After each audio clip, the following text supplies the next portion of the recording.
ज्ञान का ध्येय। अरे यह ही आनंद स्वरूप, यही कारण परमात्म रूप, यही है परम भाव का रूप, यही है अद्भुत और अनूप। हमारा मन पापों से बचे, इसलिए जिन मंदिर में जाए, और सामान्य पुण्य से बचे, क्योंकि वह भोगों में उलझाए। यदि भोगों में तुम उलझे, तो उससे हो ये पाप का बंध। भोग से बचो, पाप मत करो, और तुम हो जाओ निर्बंध। अरे मिथ्यात्व भाव को तजो, और तुम पुण्य पाप से बचो। निरंतर अपने में ही रमो, और अपने आत्म को भजो। एक वह ही भजने के योग्य, एक वह ही रमने के योग्य, उसी से प्रगटे आत्म धर्म, उसी से कटते हैं सब कर्म। तुम्हारा आत्म है भगवान, करो उस आत्म का श्रद्धान। करो तुम उस आत्म का ज्ञान, करो तुम उस आत्म का ध्यान। अरे इतना करने से आप बनेंगे पर्याय में भगवान।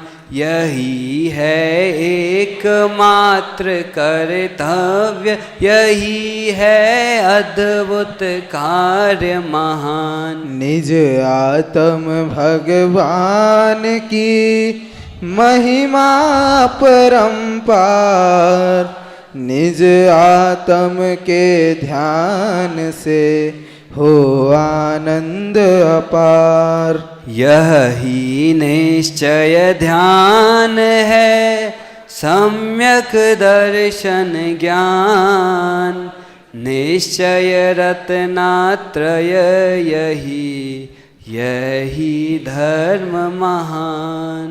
प्रवचन सार अनुशीलन भाग 3, पृष्ठ क्रमांक 330, पंचरत्न अधिकार, गाथा क्रमांक 271।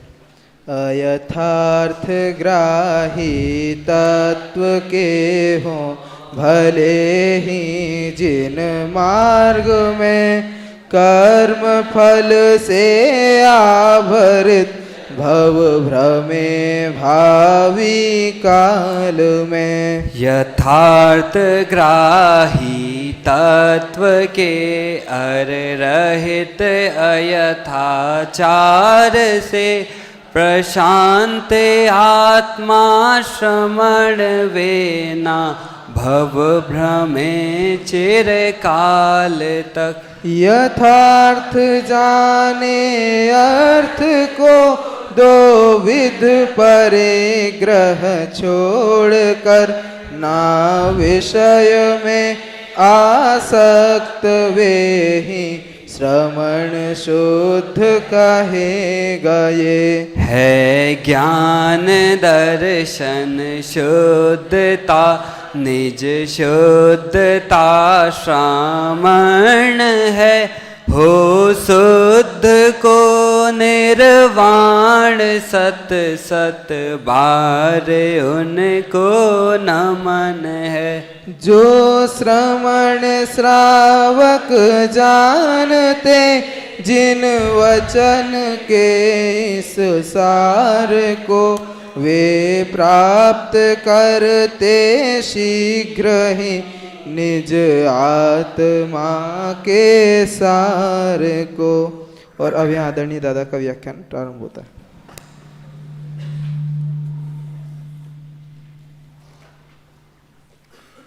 संतप्त मानस शांत हों, जिनके गुणों के गान में वे वर्धमान महान जिन विचरे हमारे ध्यान में। 272वीं गाथा चलेगी।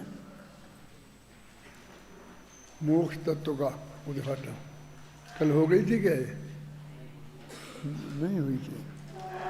अब संसार तत्व की बात की थी, अब मोक्ष तत्व की बात करते हैं। वो एकदम उल्टी है। वहाँ कहता है जो यथार्थ तत्व को जानते नहीं हैं, अर्थात वो अयथार्थ तत्व को जानते हैं। इसमें कहा जो यथार्थ तत्व के जानने वाले हैं, सर्व प्रकार के परिग्रहों से रहित हैं, जो शांत हैं, वे संसार के फल में संलग्न थे, ये संसार के फल में संलग्न नहीं हैं। ऐसे जो मुनिराज हैं वे ही साक्षात मोक्ष हैं। बोलो गाथा पढ़ो। अजधाचार विजुत्तो जधत्थ पदनिच्छिदोपसंतप्पा अफले चिरम्ण जीवदि इह सो संपूर्ण सामन्नो यथार्थ ग्राही तत्व के अर रहित अयथाचार से प्रशांतात्मा श्रमण वेना भव भ्रमे चिरकाल तक। गाथा में ऐसा कुछ नहीं लिखा कि भी मुनिराज मोक्ष तत्व हैं। सिर्फ ये लिखा कि वो तो वस्तु के सच्चे स्वरूप को जानते हैं, असदाचार उनके जीवन में नहीं है, पूर्ण सदाचारी हैं, और जो संसार अनंत काल तक फलने वाला है, ऐसे फल में यानी अफल में वे जुटे हुए हैं। वे ही वास्तव में संपूर्ण श्रमण हैं। और श्रमण की बात कर रहे वो तो इसमें से अम्बे चंद्राचार्य ने अर्थ निकाला कि वो साक्षात मोक्ष हैं। जैसे नाचार्य ने इसकी टीका में लिखा कि यहाँ मोक्ष और उनकी इस परिणति, मुनिराज की परिणति को, मोक्ष मार्ग को, इन दोनों को अभेद गिनकर और उन्होंने उसे मोक्ष तत्व कहा है। माने संसार तत्व में वे मुनिराज लिए, ऐसा नहीं लिए कि जो महाभ्रष्ट हैं, चारों तरफ जिनकी बात नहीं कर सकते हैं, बल्कि जो जिनके भ्रष्ट हैं ये सिर्फ केवली भगवान जानते हैं और हम लोग कोई जान नहीं सकते हैं। जिनका जीवन बहुत पवित्र है, सदाचारमय है, और आगम के विरुद्ध भी नहीं बोलते हैं, क्योंकि आगम के जानकार हैं, गहराई से उनने पढ़ा है, लोग ईमानदार हैं अपने काम के प्रति। सिर्फ आत्मा में को नहीं जानते और आत्मा में उनका अपनापन नहीं है। सिर्फ इतनी सी बात है।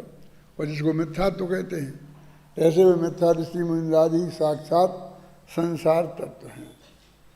और जो सच्चे मोक्ष मार्ग में लगे हैं वे सच्चे मुनिराज मोक्ष हैं, यानी मोक्ष में जाने वाले ही मोक्ष हैं। एक नया आता है ना कि नरक में जाने वाले को यही नारकी कह देते हैं। अब के नए चक्र में पढ़ा होगा तुमने, कि नई गम नए में के आधार से कि उनको भविष्य में काल में जो होने वाले हैं उसको भविष्य को वर्तमान में अभेद करके और ऐसा कथन करते हैं। तो ये कहते हैं देखो इसमें मुनि का स्वरूप समझना कितना जरूरी हो गया। इस तरुणान योग सूचक चूलिका के अंतिम छंद है ना, तो बता रहे हैं वो कि भाई यदि इस मार्ग में तुम सच्चाई पर हो, सच्चे हो, तो साक्षात मोक्ष में ही हो। बस थोड़ी देर है आज के, कहीं तो कल में मोक्ष में चले जाने वाले हो। नियम से एक तरह से तदभव मोक्षगामी जीवों को उनने लिया है। लेकिन ऐसा अर्थ नहीं लगाना, वो तो उत्कृष्ट बात पकड़ी है उनने। इसमें भी वही लगाना कि जो छठवें सातवें मनुष्यस्थान में झूलने वाले सच्चे भावलिंगी संत हैं, वो वहाँ से लेकर अरहंत अंतर मुहूर्त में भी केवल ज्ञान जिनको होने वाला है, उन सब को लिया है। तो सभी मुनिराज साक्षात मोक्ष तत्व हैं। और महाभ्रष्ट से महाभ्रष्ट तक, और जिसके नौवें ग्रीवे तक जाने वाले, जिनमें सिर्फ उनको मिथ्या तो नहीं गया है, सम्यक तो नहीं हुआ है, ऐसे मुनिराज सब संसार तत्व हैं। क्योंकि अंत तो गत्वा उन्हें इस संसार में ही घूमना है ना। दीपक की लौ होती है ना, यदि वो पूरी बुझ जाए तो फिर उसको नहीं जलाया जा सकता है, लेकिन वो जरा भी टिमटिमाती रहे तो उसे बाद में बाती को संभाल कर तेल डालकर और तेज भी प्रज्वलित किया जा सकता है, कहना है ना। तो ऐसे ही संसार की अपेक्षा भी लगा और मोक्ष की अपेक्षा। मिथ्यात्व की लौ बिल्कुल डगमगा रही है, क्योंकि 90 ग्रीवेक तक गया और सारे अच्छे संयोगों में रहा, भगवान की विद्या विध्वनि सुनी, वहाँ गया, मुनि दीक्षा ली, तो यही कहेंगे वो मिथ्यात्व कहीं बाहर से कहीं से दिखाई देने में नहीं देता है, फिर भी वो संसार तत्व है। और इससे एक बात और भी होती है कि हमारा जो सच्चे देवशास्त्र गुरु की श्रद्धा सम्यक दर्शन है, उसमें वे तो नहीं आएंगे ना सच्चे देवशास्त्र गुरु में, वहाँ तक भी नहीं आएंगे। यानी हमें गुरु का सम्यक स्वरूप जानना कितना जरूरी है, और उसी श्रद्धा के लेवल पर उसे स्वीकार करना कितना जरूरी है सम्यक दर्शन की प्राप्ति के लिए। हम कोई आलोचना नहीं करना चाहते हैं किसी के, लेकिन हम उसका चिंतन नहीं करें, मनन नहीं करें, पठन नहीं करें, जिनवाणी में जो वर्णन है वो नहीं देखें, प्रवचन सार की इन गाथाओं को नहीं पढ़ें, ये सब कैसे हो सकता है। टोडरमल जी ने तो और आगे की बात कही, उन्होंने कहा कि हम 7 व्यसनों के त्याग का उपदेश दें, जुआ नहीं खेलना चाहिए ये समझाएं, तो जो जुए की दुकान चलाते हैं ना, उन जुआरियों को बुरा लगे, शराब का पीने का निषेध करें, तो शराब की दुकान वालों कहेंगे हमारे ग्राहकों को बिगाड़ रहे तुम हैं। तो टोडरमल जी कहते हैं हम तो ये उपदेश देना तो बंद करेंगे नहीं, कि वे तुमसे आगे लड़ेंगे, तुम्हें मारेंगे, पीटेंगे, यदि तुम उनके काम में बाधक बनोगे तो जैसे बाधक बनने वालों के साथ में व्यवहार होता है लोक में, सज्जन लोग ना करें, लेकिन जो दुष्ट प्रकृति के लोग हैं वे तो करते ही हैं ना, तो वो व्यवहार को तुमको बर्दाश्त करना पड़ेगा। तो इनडायरेक्ट वे में उन्होंने ये बात स्पष्ट शब्दों में कही कि इतना जोखिम तो हम उठाएंगे, उठाना पड़ेगी हमें, और हम उठाने के लिए तैयार हैं, क्योंकि सारा मोक्ष मार्ग उसी के आधार पर निर्भर है ना।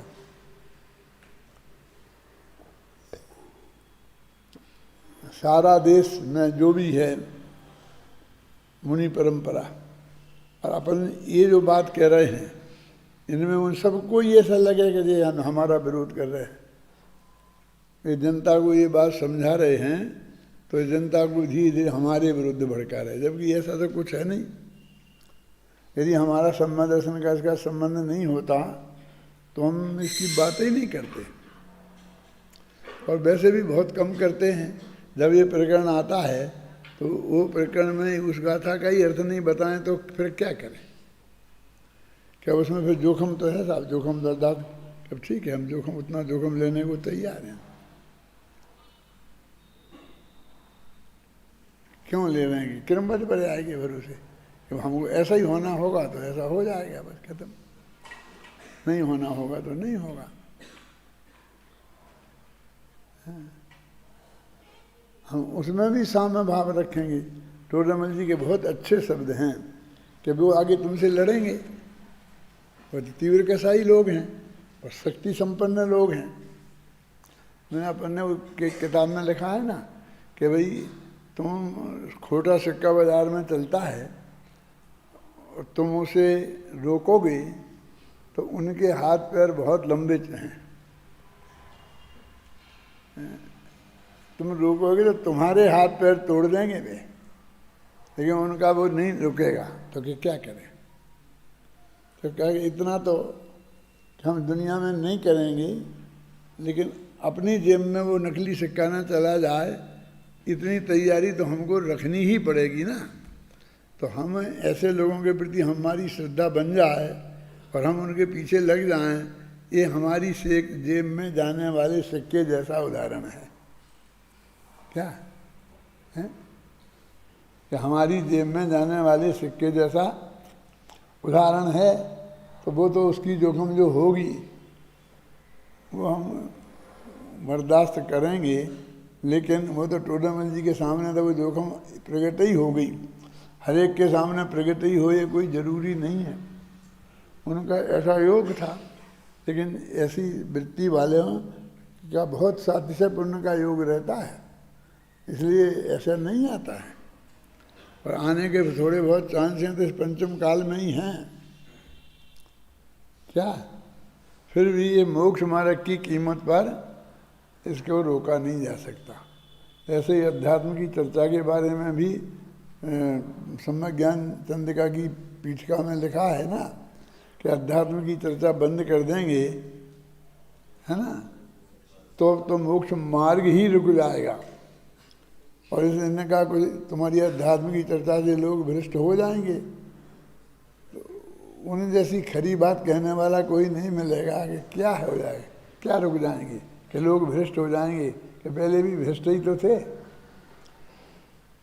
कि नहीं जो थोड़ा सदाचार पालते थे ना तो वो सदाचार भी छोड़ देंगे। तो छोड़ देंगे कि स्वर्ग में नहीं जाएंगे, नरक में जाएंगे, क्या फर्क पड़ता है? स्वर्ग में नरक में जाएंगे कोई फर्क ही नहीं पड़ता कि हाँ रहेंगे तो संसार में, संसार से बाहर तो नहीं निकल गए, संसार में ही रहे, चाहे मोक्ष में गए चाहे स्वर्ग में गए। देखो चिंतन तुमको दिखता है बहुत बड़ी उपलब्धि और बहुत बड़ी हानि। और अपने और ज्ञानियों ने भी लिखा समकित सहित नरक का वासा है, ऐसा जैसा वो जानत खासा ऐसा लिखा क्या नहीं लिखा। और समकित रहित स्वर्ग में का वास भी अच्छा नहीं है। और है ना कि समकित सहित नरक में भी वास देखा जाता है, और समकित रहित दोनों के लिए एक तक जब ही जाते हैं। माने ऐसा नहीं है कि जो इनके लिए पक्का रिजर्व है और वो उनके लिए पक्का रिजर्व हो, इसलिए उसकी कोई विकल्प विशेष नहीं करना। जो टीका पढ़ते हैं, जो श्रमण त्रिलोक की चूलिका के समान, यही है ना, निर्मल विवेक रूपी दीपिका के प्रकाश वाले होने से और पदार्थों के वास्तविक निश्चय से उत्सुकता का निवर्तन करके स्वरूप मंथर रहने से सतत प्रशांतात्मा और स्वरूप में अभिमुख रूप से विचरते होने के कारण अयत्नाचार रहित होने से नित्य ज्ञानी हैं, वे संपूर्ण सामान्य वाले साक्षात श्रवण मोक्ष तत्व हैं। दो बातें इसमें मुख्य कहा, एक तो मंथर भी कहा, देखा ना, स्वरूप मंथर रहने से। अभी संसार की सब बातें बहुत जान ली, खूब तत्व चिंतन किया, निर्णय किया, सब बात क्या सब कुछ सुनिश्चित है, नक्की है। अब वो विकल्प भी धीरे धीरे ठंडे पड़ गए, कम हो गए, और वो जो जाना था ना वो पक्का निर्णय कायम रह गया, और लोक में की सक्रियता बंद हो गई। तो वो उन्हें स्वरूप मंथर कहते हैं। स्वरूप मंथर माने क्या, जैसे हमें नींद आ जाती है तो अपने से बिल्कुल ऐसे मंथर से हो जाते हैं, और अंदर शुद्ध उपयोग में चले जाएं तो भी वैसे ही होते हैं। बाहर से फोटो तो वैसे ही आएगी, हैं, बाहर से फोटो तो वैसे ही आएगी ना। अभी तुम शुद्धोपयोग में चले गए, ऐसा छोड़ दो, शुद्धोपयोग में नहीं गए और ये विकल्प थोड़े ठंडे पड़ गए। हाँ? अब जो ज़्यादा समझाने समझने का विकल्प नहीं रहा, पूरे समाप्त हो गए ऐसा नहीं कह रहे हैं। क्या बहुत कह दिया, क्या कर दिया, कितना किया, क्या कहें, ये कुछ समझ में तो इनके आता ही नहीं है, छोड़ो। जैसे तो मिल जी कई वाक्य ना बीच में कि इसकी होनहार ही ऐसी है, ऐसा जानकर हम तो धारण करते हैं और ऐसा कह रहे और फिर भी लिखे जा रहे, फिर भी कहे भी जा रहे हैं। वो बीच में मंथर होते हैं, उसको कहा कि स्वरूप में मंथर हैं, और फिर आगे फिर कहा देखो कि फिर स्वरूप में अभिमुख रूप से विचरते हुए के कारण अयत्नाचार से, माने यत्न है, अयत्नाचार से रहे थे, बिल्कुल निष्क्रिय नहीं हो गए। हो जाते तो अच्छा था, लेकिन उनकी जो वास्तविक स्थिति है उसका वर्णन कर रहे हैं। अब ये आरोप तो उन पर भी लग सकता है कि तुम क्यों अपना माथा खराब करते हो, फिर इतना गला खराब क्यों करते हो, इतना क्यों समझाते हो। वे मंथर हो गए तब भी आरोप लग सकता है, और जब सक्रिय होंगे तब तो लगता ही है, लगाने वाले लगाते ही रहते हैं।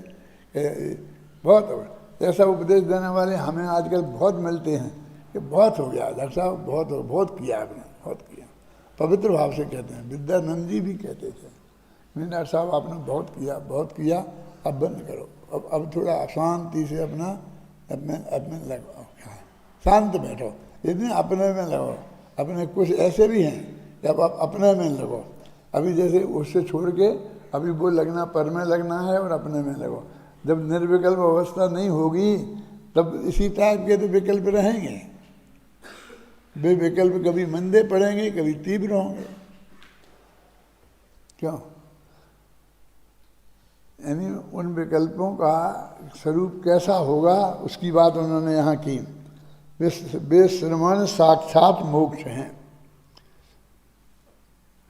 इन्हीं गाथाओं को आधार बनाकर, और दर्शन पहाड़ में कुछ गाथाएं हैं ऐसी, चलते फिरते मुनिराज ही साक्षात जैन दर्शन है। एक बहुत बड़े आचार्य महाराज ने कहा था कि देखो क्लियर लिखा गया मुनिराज ही जैन दर्शन है, इस साक्षात मोक्ष हैं। क्योंकि आप क्या कह रहे थे, हमने कहा, हमने सन 57 में लिखा था, चलते फिरते सिद्धों से गुरु, मानो सिद्ध ही चल फिर रहे हैं। एक सच्ची घटना बता रहा हूँ कि मैं विदिशा में था, शिविर चल रहा था अपना, और वहाँ धर्मसागर महाराज का संघ था। वे तो 20 आचार्य थे, और उसे कोई मत मिलने का तो कोई बात थी ही नहीं, लेकिन बात होती थी प्रेम से। सभा में बैठते तो वे कहते, पंडित जी आप जानते हो आप 20 हो और हम 13 हैं। खुद धर्मसागर महाराज ने भरी सभा में बोला हमको नाम लेके। कैसे महाराज? बोले आप 12 व्रत और 8 मूल गुण, ऐसे 20 हो गए, 20 को मानते हो तो आप 20 हो गए, और हम 13 प्रकार के चारित्र को मानते हैं इसलिए हम 13 तो मैंने कहा महाराज ऐसा नहीं है, ये श्रद्धा से होता है।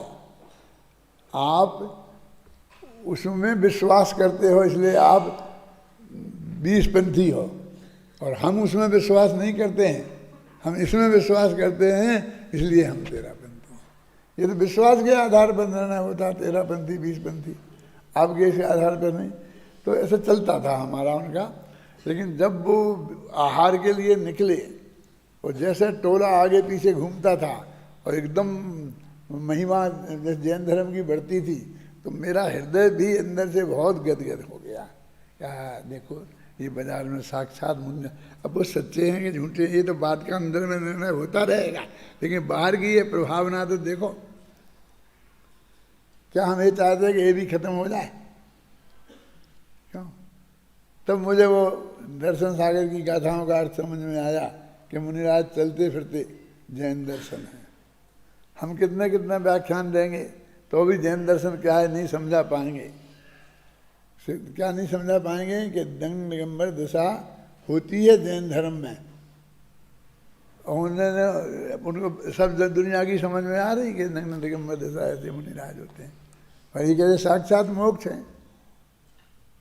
उस वक्त तो मुझे ये गाथा ख्याल नहीं थी कि चलते फिरते सिद्धों से गुरु, लेकिन सिद्ध चक्र विधान में आती हैं ऐसी पंक्तियां, याद है किसी को? साधु सम सिद्ध अकंप विराजें, एक पंक्ति आती है और कई दफे आती है।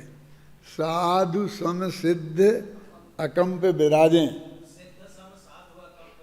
हैं? हाँ, साधु सम सिद्ध, साधु सिद्ध के समान अकंप विराजमान हैं।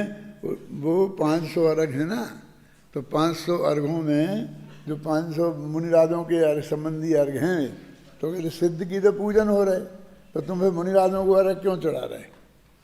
पंच परमेष्ठी के अर्घ हैं ना उसमें, तो साधु परमेष्ठी के 100 अर्घ हैं, उनमें ये पंक्ति आई है। एक और आती है, साधु सम सिद्ध अकंप विराजे हैं, और एक ऐसी पंक्ति और है, अभी याद नहीं आ रही, फिर आ जाएगी कि अभी साधु जो हैं वो सिद्धों के समान हैं। हाँ, साधु सभी शिव साधन हारे, सो सब साधु हरो अगमारे। इससे भी बढ़िया है एक और पंक्ति है। हाँ, अब बहुत दिनों से सिद्ध जग विधान किया नहीं है ना, तो भूल भाल गए हैं। पहले तो मैं बहुत बोलता था, हैं? तो उससे मेरे दिमाग में वो प्रश्न आया था कि साधु सम सिद्ध है क्या? चलते फिरते सिद्धों से शुरू, चरणों में शीश झुकाते हैं, हम चलें आपके कदमों पर, नित यही भावना भाते हैं। हम तो यही भावना भाते हैं कि वो दिन कब आए जब घर को छोड़ बन जाऊँ। आता कि नहीं आता है? तो ये साक्षात मोक्ष हैं साधु। माने इस जमाने में किसी आदमी को साधु कहलाते हुए गलत आचरण देखकर साधु के प्रति श्रद्धा अपनी कम नहीं करनी चाहिए। वो अपने नियम सार में है ना गाथा, लोग निंदा करे तो भी तुम इस सच्चे धर्म को छोड़ना नहीं। क्या गाथा बोलो, क्या समझ गया ना? लोग कितनी ही निंदा करे जिन मार्ग की, छोड़ो न भक्ति है।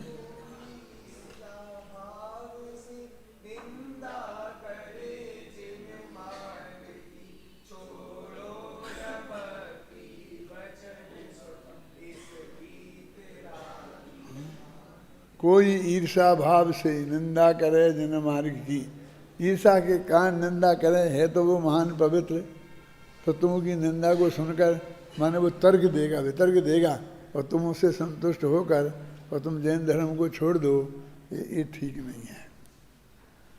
एक विदेशी आया था अपने यहाँ, मैं इधर ऑफिस में बैठा था, तो किसी यूनिवर्सिटी में वो रिसर्च के लिए आया था, तो किसी ने मेरा नाम बता दिया, तो फिर वो मेरे पास आया, तो उन्होंने बहुत और बातें चर्चा करी, एक दुभाषिया को साथ में लाया था। फिर उसने अंत में एक बात कही जो मैं तुम्हें सुनाना चाहूँ मेरे से, क्या आप इतने अच्छे वक्ता हो, आप इतने अच्छे लेखक हो, आपकी इतनी प्रतिष्ठा है, तो आप ये मुट्ठी भर जैन समाज में क्यों हो? विशाल हिंदू समाज में आ जाओ तो अभी आपको 100 आदमी मिलते हैं, 1000 मिलेंगे। आपकी अभी 100 किताब बिकती है तो 1000 बिकेगी, ऐसा उसने मुझे समझाया। क्या समझाने की कोशिश की, तो फिर उसने अंत में ये कहा कि यदि आप नहीं आना चाहते हैं तो फिर मुझे ऐसी बात बताओ कि जो जैन धर्म में है और हिंदू धर्म में नहीं है। मुझे और जैन धर्म की अहिंसा, सत्य ये नहीं सुनना, झूठ नहीं बोलना चाहिए ये नहीं जानना, चोरी नहीं करना चाहिए तो गवर्नमेंट भी कहती है, मुझे ये नहीं सुनना है। तुम ये बताओ कि तुमको क्यों वो स्वीकार नहीं है और क्यों ये स्वीकार है। माने इतनी बड़ी कीमत तुम चुका रहे हो, इतना बड़ा मार्केट छोड़ रहे हो और एक छोटे से मार्केट में बैठे हो। ये 10 आदमी तुम्हें सुनने आते हैं जिसमें 4 तो मीन मेक करते हैं, गला पकड़ते हैं, है ना। अपन ने उस पंक्ति लिखी ना, गला पकड़ने लगते हैं, हैं? हैं? और तुम इनके लोगों का है को इनके बीच में। उसमें एक आदमी था अपना बुंदेलखंडी, वो कहता क्यों छिकंजन में गोलियां चला रहे हो। समझ में आई क्या कहा? बुंदेलखंडी लोग समझ गए हो, तुम छिकंजों में गोली क्यों खराब कर रहे हो। समझ में आया? बोल बता, तुम तो बुंदेलखंडी है ना जिनेंद्र, बोल क्या अर्थ है इसका। नहीं, अरे कैसा बुंदेलखंडी है ये जो छिकंजा समझते जंगल में वो सियार होते हैं ना, सियार, तो सियार का स्त्रीलिंग क्या हुआ, उसको छिकनिया बोलते हैं। समझ गया? वो उसमें उसे मारने के लिए, अरे उसे तो एक ऐसा डंडा मारो, ऐसा हाथ मारो तो ही मर जाए, तो उसमें गोली खराब क्यों करते हो। गोली पैसों में आती है, इतनी सस्ती नहीं है। तुम छिकरियों में गोली खराब क्यों करते हो। समझ में आया? अब इसका अर्थ मतलब तुम्हारे भाई इतना बढ़िया तत्व ज्ञान, इतनी बढ़िया शैली, इतना बढ़िया सब कुछ तुम्हारे पास है, 10-5 बुढ़ियों को बैठ के सुनाते रहते हो। यानी गुरुदेव बैठे रहते सुनाते रहते थे कि समझ में कुछ आता नहीं था। अब जो प्रवचन तुम सुनते हो गुरुदेव के रोजाना, क्यों तो वो प्रवचन सुनते हो तो ऐसे उनकी समझ में आते होंगे। देखोगे तुम लोग मेरे जो प्रवचनों की कब कराते हो ना, क्या क्या बोलते हैं अंत में विद्यार्थी कहते समीक्षा, तो वो तो कोई शास्त्री के विद्यार्थी करते हैं और उनको उपाध्याय वालों को डालो गुरुदेव को।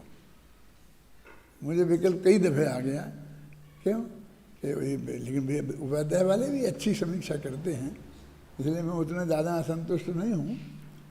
लेकिन मैं इनको क्यों, शास्त्री वालों को बताना चाहिए, बहुत गहरी बात बताएंगे, कुछ सिखाना तो उनको भी है ना, ख्याल में आई ना।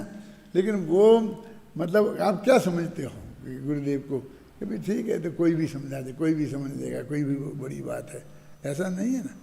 तो वो कहते अरे भाई हम तो अपने लिए करते हैं, अपने लिए पढ़ते हैं, पढ़ाते हैं, ये छिकरियाँ हैं क्या है, हमें इससे कोई मतलब नहीं है, है?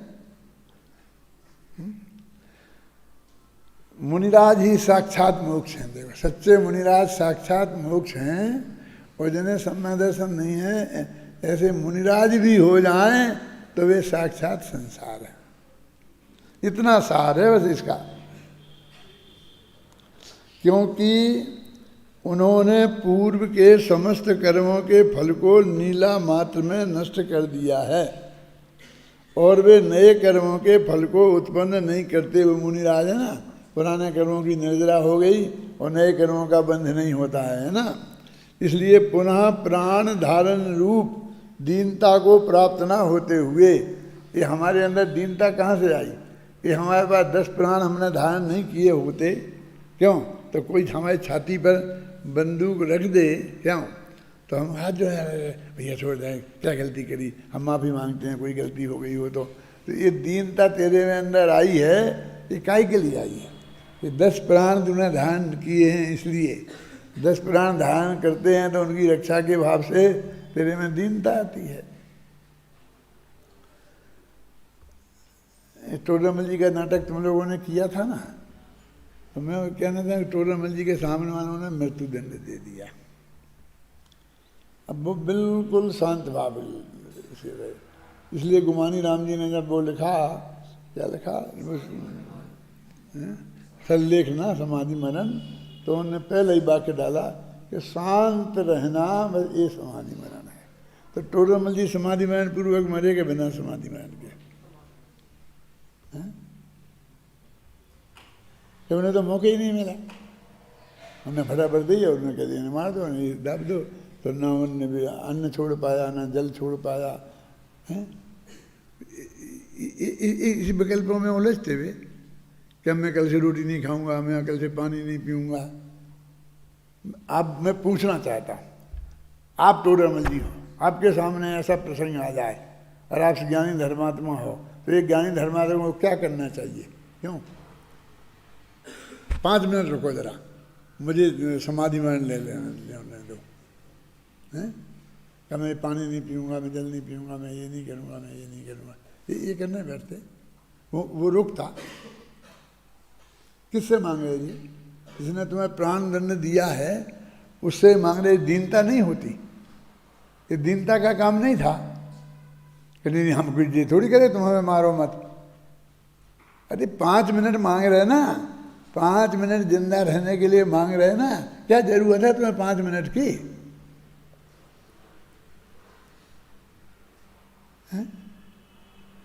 बोलो क्या वे समाधि मान पूर्वक गए कि नहीं गए? मुझे ना वो मोक्ष मार्ग प्रकाशक उसमें जो पंडित गुमानी राम जी ने ये लिखा, समाधि मरण क्या है? चित्त में शांति। बस ये समाधि मरण है। संक्षेप में कथन हुआ, अब विस्तार से बात करेंगे। यानी वो संक्षेप में कथन हो गया, दूसरी पंक्ति नहीं लिखी। पढ़ो जल्दी।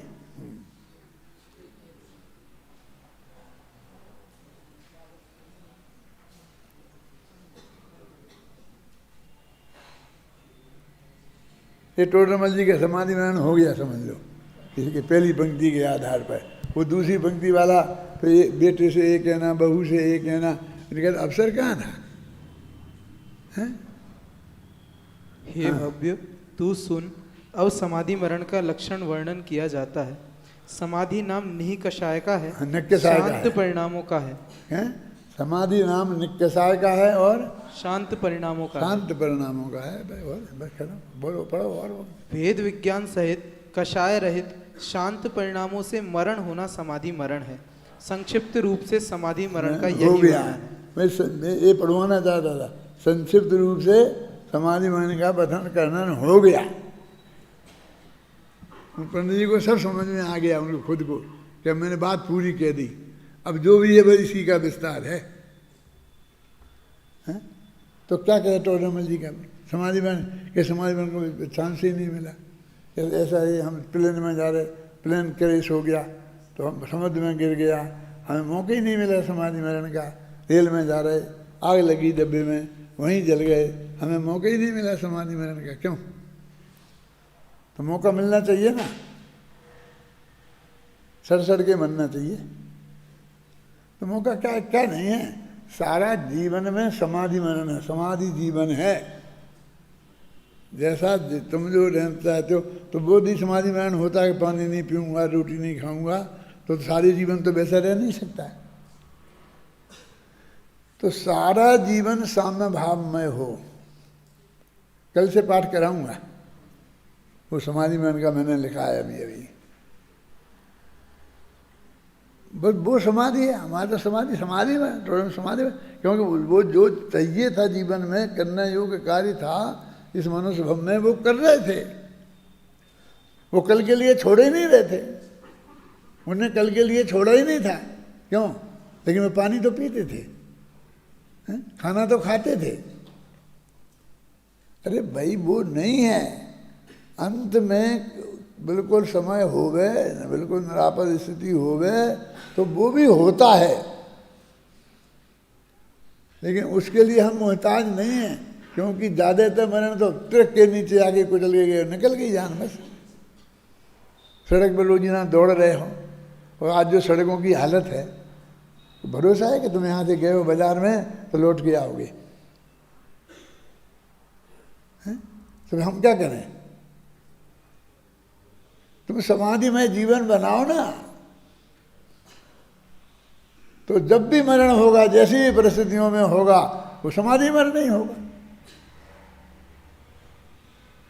शांत बिल्कुल सारे जगत का स्वरूप है। जैसा आप अभी मैं सब छोड़ दूँ, कल से मैंने स्मारक का काम छोड़ा, मैंने इसका छोड़ा, मैंने इसका छोड़ा, मैं प्रवचन भी बंद कर देता हूँ सब, है? ये क्या क्या छोड़ने की जरूरत, ये तो सब नक्की है, ये सहज होता है, ये तुम कुछ करते ही नहीं हो, ये सब छूटा ही है। मालूम मुनिराजों की भाषा कैसी होती है, वो आती है 10 तरह की भाषा, आमंत्रणी वैसे इस तरह की होती है, तुमने घूमरसार में पढ़ी होगी। तो वो यदि मुनिराज से कहें कि महाराज शिखर जी पधारोगे, सिद्धेश जी में पंच कल्याणक है, तो ये तो जवाब देंगे नहीं, वो देंगे तो क्या देंगे मानो, देखें क्या होता है। विद्यासागर जी ऐसे ही जवाब देते हैं, उनके गुरु जी ने बताया होगा उन्हें, क्या बात कर रहे, देखें क्या बात है, जो होगा वो हम तो देखने जानने वाले हैं, देख लेंगे कि जाते कि नहीं जाते हैं।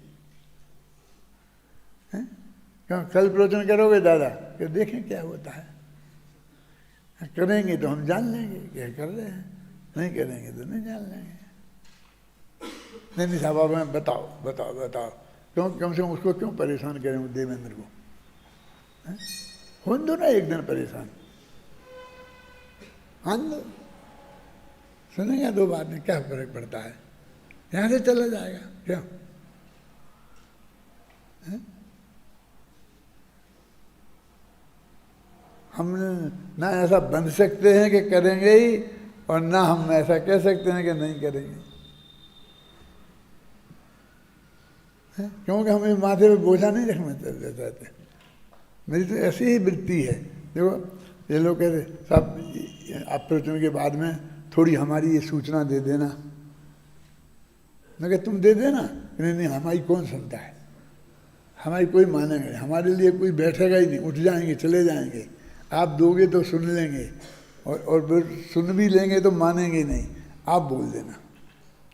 कि मैंने कहा प्रवचन के पहले ये सूचना देने का भार माथे पे लेके मैं प्रवचन नहीं कर सकता, मेरी कोई जिम्मेवारी नहीं है, आएगा याद आएगी तो रहेगी तो दे दूंगा नहीं दूंगा तो नहीं दूंगा, कुछ नहीं है मेरा, बिल्कुल नहीं। ये सूचना वूचना तुम ही दो, हम नहीं देंगे, हम सूचना देने का काम हम नहीं करेंगे। यहाँ एक श्री राम जी थे, ताराचंद जी आप तो जानते होंगे ना, तो दिल्ली सभा के श्रोता थे मेरी सभा के, और सुबह 4 बजे उठ के घूमने जाते थे, 5-6 किलोमीटर घूमते थे, भयंकर बरसात हो रही हो तो भी सारे शरीर को लबों से लपेट के, क्या वो होती है ना प्लास्टिक की, उससे और ऊपर से छतरी और ऐसा लगा के, और फिर भी 80 वर्ष की उम्र में घूमने निकलते थे। वो घूमना नहीं छोड़ सकते थे, और प्रवचन में भी समय पर 15 मिनट पहले आ जाते थे और सुनते थे। और एक बहुत बढ़िया आध्यात्मिक भजन जो मुझे बहुत पसंद था, वो रोजाना बोलते थे प्रवचन के बाद। उनके पास एक डायरी रहती थी, वो डायरी जेब में रखते थे, निकाल के बोलते थे। एक दिन मैंने कहा कि आप प्रवचन में भजन बोलना बंद कर दो, कि आपको बहुत अच्छा लिखता है इसलिए तो मैं बोलता हूँ। तुम प्रवचन नहीं सुन पाते हो, क्यों? क्योंकि तुम्हें डर लगता है कि तत्काल शुरू करना चाहिए, और यदि नहीं करूँगा तो लोग उठ जाएंगे। इस चक्कर में तुम पूरा घंटा खराब करते हो। मैं सांस लेता हूँ तो तुम भजन शुरू कर देते हो। कि मैं कहता भाई अभी नहीं हुआ है प्रवचन, अभी और होगा, थोड़ी मुझे सांस लेने दो। माने ये बोझा लेके कुछ नहीं हो सकता, ये कहना चाहता हूं मैं। तो उन मुनि राजों ने वो बोझा ही तो छोड़ा है, और क्या छोड़ा है, बाकी करते तो वे भी सब है ना।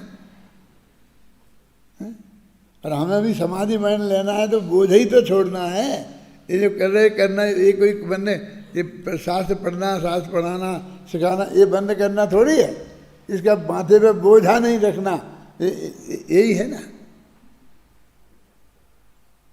है? और बोझा रहना छोड़ दो, समाधि में ही हो, बस खत्म।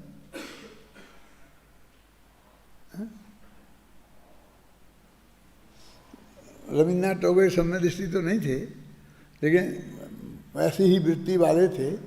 तो वो कुछ लिख रहे थे, बैठे अपने ऑफिस में, एक आदमी आया सामने बंदूक तान के गोली लगाए, है खड़ा हो। तो ऐसा उठा के देखा कि कौन, वो बंदूक लिए बोल रहा था, खड़ा हो और भी तेरे मुँह में मार दूँगा, रुक जरा। और लिखने लग गया, जब ये पूरा कर दूँ पैरा फिर तेरे से बात करता हूँ। हैं वो कह रहा मैं तुझे गोली से उड़ा दूंगा और तुम खड़ा हो, और वो कहते कि मैं लिख के पैरा पूरा किया। बोले बोल क्या बात है। वो तो जब तक देखा कि ये ऐसा कैसा आदमी है तो वो तो पानी पानी हो गया, भूल गया कि मैं गोली मारने आया था। तो ये सामान्य लोग भी ऐसी वृत्ति वाले हो सकते हैं क्या? ठीक है। मैंने तुम्हें वो सुनाया था ना मक्सी जी का, कि मैं पूजन कर रहा था और पुजारी आएगा, जल्दी करो जल्दी करो जल्दी। क्यों जल्दी क्यों करें कि फिर श्वेतांबर लोग आ जाएंगे और तुम्हें पूजा पूरी नहीं करने दें, अधूरी करने दें। अरे आधी तो करने देंगे, तू तो आधी भी नहीं करने दे रहा क्या? कि दीप का छंद हो जाएगा, धूप का रह जाएगा, यहीं बंद करना पड़ेगा, 2 घंटे हो जाएंगे तो, लेकिन कर देंगे ना।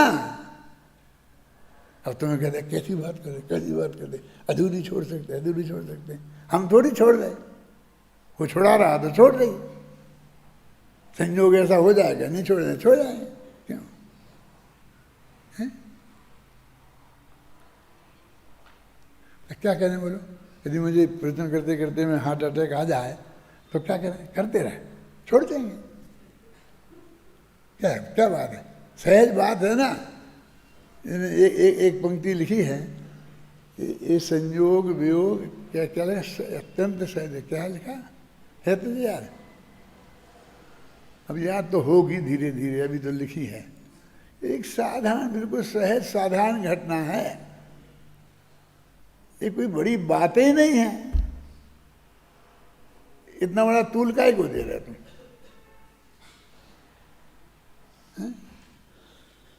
देखो, क्योंकि उन्होंने पूर्व के समस्त कर्मों के फल को लीला मात्र में नष्ट कर दिया है। ये लीला मात्र क्या है? परिहास में। बोलो पद्म प्रभु भगवान का छंद बोलो। जग हास में परिहास में, पर आपने निर्मद किया परिहास को परिहास में। परिहास भी है परिग्रह, जग को बताया आपने। हे पद्म प्रभु परमात्मा, पावन किया जग आपने। परिहास में निर्मद किया, तुमने उसको परिहास में ही निर्मद कर दिया, ये लीला मात्र में नष्ट कर दिया। मैंने तुमने कर्म के नाश किया है, इसमें कोई बड़ा बड़ा काम नहीं किया, ये तो खेल खेल का काम है। क्या क्यों क्या क्या को किया निर्मद? फिर बोलना। आनंद सब जग हास में परिहास में, पर आपने निर्मद किया परिहास को परिहास में। परिहास भी है परिग्रह, जग को बताया आपने। हे पद्म प्रभु परमात्मा, पावन किया जग आपने। तो परिहास नामक परिग्रह को आपने खेल खेल में खत्म कर दिया। परिहास को निर्मद किया परिहास में। परिहास नामक परिग्रह है, परिहास भी है परिग्रह, जग को बताया आपने। आपने बताया कि परिहास भी परिग्रह है।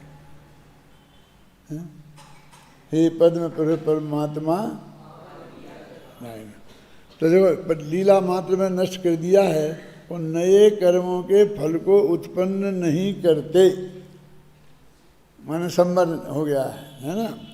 इसलिए पुनः प्राण धारण रूप दीनता को प्राप्त न होते हुए, ये प्राण धारण करोगे और प्राणों को बचाने की चिंता होगी तो दीनता आए बिना रहेगी नहीं। यहाँ से अपन ने बात शुरू करी थी टोडरमल जी की। तो देखो, एकदम राजा साहब ने आखिरी ऑर्डर दिया कि तुमको फांसी की सजा दी जाती है, कि तुमको प्राणदंड दिया था और इनको मार दो। तो और जगत के लोग होते, हम तो होते तो क्या करते? वो ये करता कि महाराज मेरी गलती क्या होगी, इतना तो बताओ मुझे कि मेरी गलती क्या है। लेकिन मैंने नहीं की, आप जो बता रहे वो आरोप मेरे पे लगा रहे, मेरे नहीं किया। अरे मौका तो दिया जाता है ना सफाई देने का, हर एक को पूछ लो 4 आदमी से, मैंने नहीं किया, मैं ऐसा काम नहीं करता हूँ। आप मेरा कैरेक्टर सर्टिफिकेट देख लो, ऐसा कुछ ही उनने नहीं कहा। क्यों? ये दीनता होती कि नहीं होती? क्या मैं भविष्य में ऐसा नहीं करूँगा आप कहते हो, तो आज तो एक दफ़ा तो छोड़ दो, एक दफ़ा तो किसी को भी छोड़ा जाता है।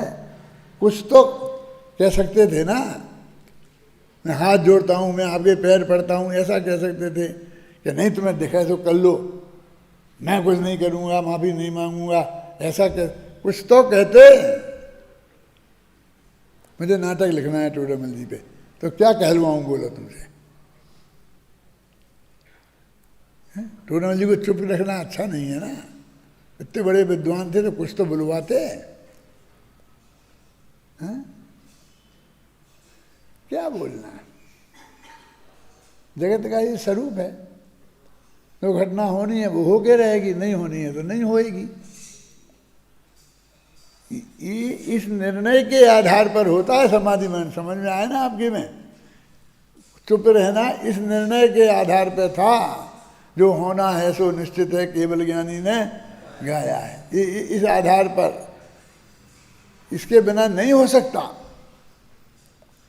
कोई उपाय है, बच जाए, माफ़ी मिल सकती है, राष्ट्रपति फांसी की सजा हो गई, सुप्रीम कोर्ट में भी हार गए और दे दिया, तो राष्ट्रपति से भी प्रार्थना कर लो, शायद राष्ट्रपति माफ़ कर दे। क्या कहना, क्या की माफ़ी, किसकी माफ़ी चाहना? ये एकदम ऐसी सहजता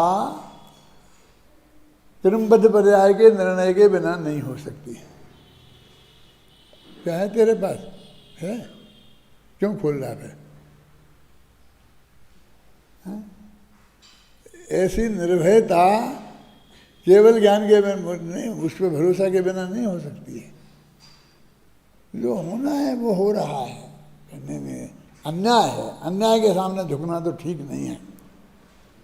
ये तो कह सकते थे रतनचंद जी दीवान से, बालचंद जी दीवान से, क्या देख रहे हो तुम खड़े खड़े? तुम नहीं बोल सकते कुछ, इनकी तुम सेवा करते हो, कि तुम सारा काम करते हो, इस्तीफा दे दो, ऐसे करेंगे तो हम आपकी सेवा नहीं करेंगे कल से। ये बोल देते अपने भक्तों को। तुम क्या देख रहे हो? लगाओ, मारो, पीटो, बढ़ जाओ, मेरे साथ अकेला नहीं बनना चाहिए, 100-200 बनना चाहिए। क्या आज के नेता कहते हैं ना, हाथ लगा के देख, सारा दिल्ली बंद नहीं कर दी तो मेरा नाम नहीं। क्या मेरे को हाथ लगा के देखेगा तो मैं क्या क्या हो सकता है तुझे पता है? अंदाजा है? तहलका मच जाएगा। तहलका नहीं मचा सकते थे, उनके भी तो कुछ भगत होंगे ना। यदि भी एक दफ़े अपील करते कि साहब 10 आदमी खड़े हो जाओ, कि यदि इनको मारोगे इसके पहले हमें मारना, होते कुछ खड़े के नहीं?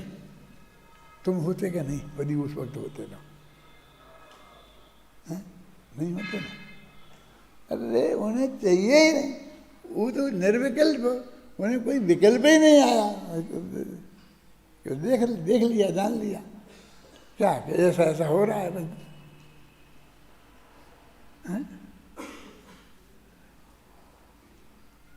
उस समझ में टोडरमल जी के चित्त का वर्णन करो 10 पेज में, सब लिखो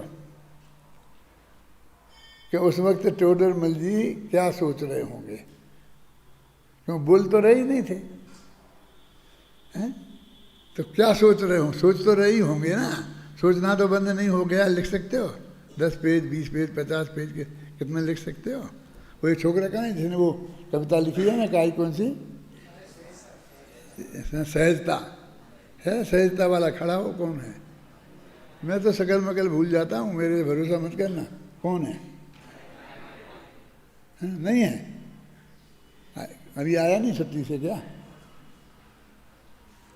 स्वच्छंद लिख सकता है ना सहजता पे, तो टोडरमल जी के चिंतन पे भी लिख सकता है ना।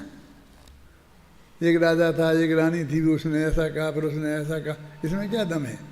सीता जी के पास रामचंद्र जी गए, उन्होंने कहा मैं जंगल में जा रहा हूँ, तुम्हें यहीं रहना, उन्होंने कहा नहीं नहीं तुम नहीं जा सकते, मैं साथ चलूँगी, इसमें क्या दम है? ये तो सारी दुनिया लिख देगी है? क्या है? वो टोडरमल जी उस वक्त क्या सोच रहे थे, इस पर 100 पेज लिखा।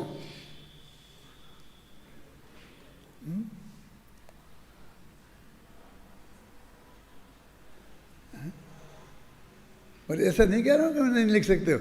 आखिर अग्नि परीक्षा हो गई और रामचंद्र जी वहाँ खड़े थे और वे क्या सोच रहे थे, तो उस पर सवा छंद लिख दिए ना। है? क्या सोच रहे थे वो रामचंद्र जी के कोई शास्त्र में लिखे हैं? जो हमने लिखा है वो कहीं लिखा है कि ये सोच रहे थे हैं? तो हमने अपने मन से लिखा, कोई नहीं कह सकते कि नहीं सोच रहे थे ऐसा। कि तुम्हें कैसे पता, तुम्हें कैसे पता है? समझ गए ना कि जो ऐसी घटना घट गई तो उसके बाद एक सज्जनोत्तम ज्ञानी धर्मात्मा होगा तो उसके कैसे विचार आएंगे वो हमें पता नहीं, तो किसको पता होगा? दूसरा कोई सोच ही नहीं सकते थे। देखो, क्योंकि उसके पूर्व में समस्त कर्मों के फल को लीला मात्र में नष्ट कर दिया है और नए कर्मों के फल को उत्पन्न नहीं करते, इसलिए पुनः प्राण धारण रूप दीनता को प्राप्त न होते हुए भाव रूप परावर्तन के अभाव के कारण शुद्ध स्वभाव में अवस्थित हैं। वो भाव 5 परावर्तन होते हैं ना, अब उनका भाव का परावर्तन ऐसा नहीं होने वाला है कि जिससे भव परावर्तन हो। माने इसी भव में मोक्ष जाने वाले हैं। क्यों इसी भव में मोक्ष जाने वाले हैं? नहीं जाने तो ये कह रहे हैं ना, मोक्ष तत्व हैं। ये मोक्ष जाने वालों की बात कर रहे हैं ना कि वो मुनिराज साक्षात, तो जो मुनिराज साक्षात मोक्ष तत्व होंगे वो क्या सोच रहे होंगे ये अपन नहीं लिख सकते। काय के पंडित हो?